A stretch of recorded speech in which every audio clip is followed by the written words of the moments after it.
The war in Ukraine is disrupting its grain exports, and through that it's raising the fears of global food crisis, not least from higher prices. China imports the most cereal products from Ukraine. Then you've got Egypt, Indonesia, Bangladesh, Tunisia and Libya, all major customers. And energy prices going up makes the situation even worse. The fertilizer company, Yara International, says it's had to slash production because of rising natural gas prices, and that could lead to even higher food prices. Svein Holsether is the chief executive of Yara. He joins me now from Brussels. Talk me through your logic here. The way in which you get, you have to live with the rising prices. There's not, you can hedge maybe on fuel, but what happens next? Well, thanks, Richard, for inviting me. And first, I have to say that we're deeply concerned about what is happening in Ukraine right now. The events that are happening on the ground, it's just heartbreaking to see. And we see how the conditions that our colleagues are in Ukraine right now. Our office building was hit by a missile on February 26th, so it's really devastating. And that's our first and foremost concern.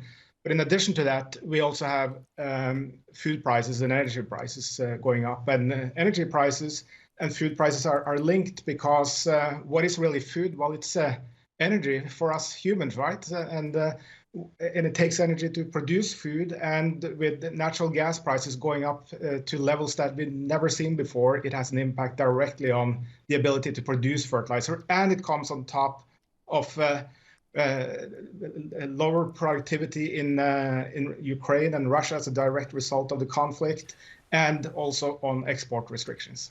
So obviously our concern is with the people and your staff, and I'm guessing at the moment it's hard to tell exactly how many have been directly affected, or please God, they've not been hurt or worse. From your point of view, what do you do? How do you manage a company in those circumstances?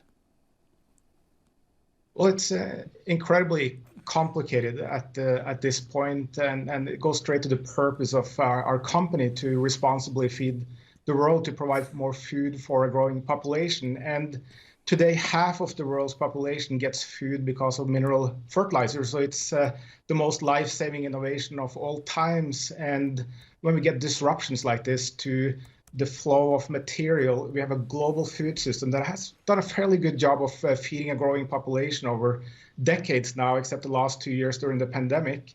And then we get significant disruptions, both on the flow and the cost of fertilizer. And we're doing whatever we can. We're working around the clock in order to secure new sources, making a system that is less dependent on Russia than it is today, and really trying to help the farmers in this very challenging situation. But realistically, you do not see being able to do any business with Russia for years. It has become much more complicated, and it is a dilemma. And we've been very transparent and open about that, because the level of minerals that are in Russia, with first natural gas, 40% of natural gas to Europe comes from Russia. They're big on phosphate, they're big on potash, and they're embedded into the food system. So that's the dilemma. Do we continue to source or not? And that has huge humanitarian impacts as well. And that's a decision bigger than me as an individual, or bigger than us as a company. We need to discuss that with governments nationally and internationally to understand the full humanitarian impact of that. But surely there are already sanctions in place, and we of course comply by those, and that creates a lot of disruption to the supply chains at the moment. Right, but I think you raise a very solid, strong moral point, which we cover and we talk about quite a lot on Quest Means Business, which is the role of the company and the CEO as the moral arbiter, or moral barometer, in a sense, to do that which is right and address that dilemma that you talk about. Because there will come a day, sooner, please God, than later, where you do have to ask, do I go back in there?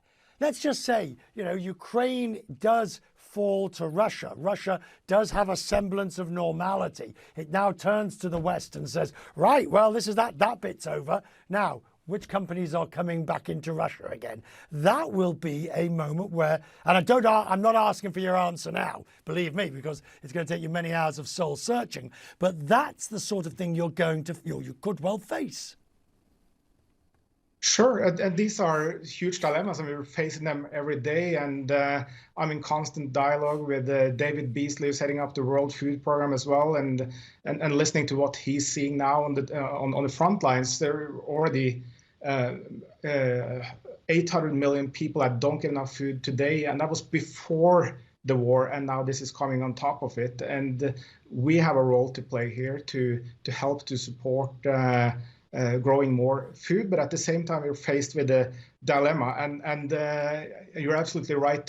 There is no clear answer to that and how we deal with it. But one thing that is clear is that we have to create a food system that is less dependent on Russia, and that has less dependency on single countries, so that we're more robust to face situations like this, where global food supply is as impacted by the acts of Russia as we are today.